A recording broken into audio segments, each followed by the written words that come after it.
আসন্ন 2026 বিধানসভা নির্বাচনে এসআইআর হওয়ার পরে মালদা জেলায় যে 12টি বিধানসভা কেন্দ্র আছে, সম্ভাব্য কোন দল এখানে জিততে চলেছে এবং জনমত সমীক্ষা এবং সাধারণ মানুষের উপরে ভিত্তি করে কিছু তথ্য সংগ্রহ করে আপনাদের কাছে আজকে এই প্রতিবেদন শেয়ার করতে চলেছি যে মালদা জেলায় যে 12টি বিধানসভা কেন্দ্র আছে, সম্ভাব্য কোন দল এখানে জিততে চলেছে। সিপিএম, কংগ্রেস এবং বিজেপি এবং তৃণমূল কোন দল এখানে জিততে চলেছে মালদা জেলায় যে 12টি বিধানসভা কেন্দ্র আছে জনমত সমীক্ষা অনুযায়ী। প্রথমত তোমাদেরকে একটা কথা বলে রাখি, কোনো দলকে সমর্থন করার জন্য বা কোনো দলকে প্রমোট করানোর জন্য কিন্তু এই প্রতিবেদনটি আমরা তৈরি করছি না। সো দয়া করে তোমরা নেগেটিভ কমেন্ট করবেন না। ভালো লাগলে অবশ্যই সাবস্ক্রাইব করবে এবং না ভালো লাগলে কিছু করার প্রয়োজন নেই। তো চলো একে একে গুরুত্বপূর্ণ তথ্যগুলো আপনাদের কাছে শেয়ার করি। হাবিবপুর বিধানসভা কেন্দ্র আসন্ন 2026 বিধানসভা নির্বাচনে সম্ভাব্য এখানে তৃণমূল প্রার্থী জয় হতে চলল। তারপরে যে বিধানসভা কেন্দ্র হলো গাজল বিধানসভা কেন্দ্র, আসন্ন 2026 বিধানসভা নির্বাচনে এসআইআর হওয়ার পরে সম্ভাব্য এখানে তৃণমূল আবারও জিততে চলেছে গাজল বিধানসভা কেন্দ্র। তারপরে হলো চাঁচল বিধানসভা কেন্দ্র, আসন্ন 2026 বিধানসভা নির্বাচনে এখানে বিজেপি সম্ভাব্য জয়ী। এবং তারপরে আছে হরিশ্চন্দ্র বিধানসভা কেন্দ্র, আসন্ন 2026 বিধানসভা নির্বাচনে এখানে সম্ভাব্য জয়ী বিজেপি।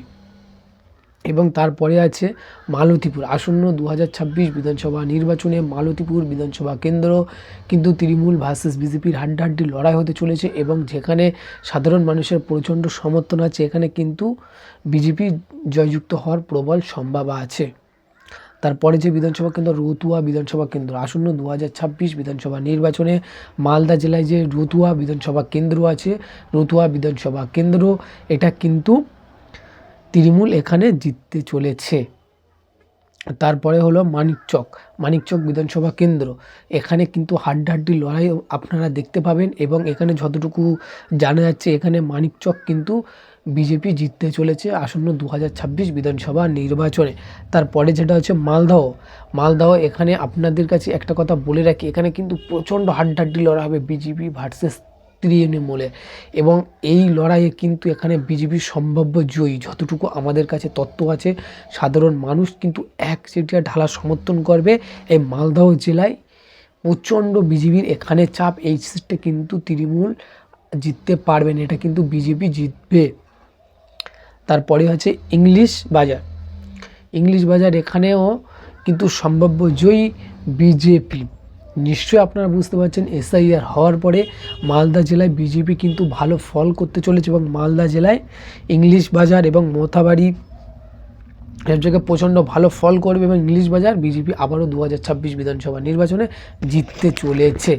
তারপরে যে বিধানসভা কেন্দ্র মোথাবাড়ি বিধানসভা কেন্দ্র, আসন্ন 2026 বিধানসভা নির্বাচনের সম্ভাব্য এখানে যেটা আপনারা দেখতে পাবেন, এখানে কিন্তু কংগ্রেস ভার্সেস বিজেপির হাড্ডাহাড্ডি লড়াই হবে এবং এই লড়াই আপনারা দেখতে পাবেন এখানে কিন্তু কংগ্রেস জেতার সম্ভব থাকলেও কিন্তু শেষ পর্যন্ত বিজেপি এখানে জয়কার হতে চললো এই মোথাবাড়ি বিধানসভা কেন্দ্র।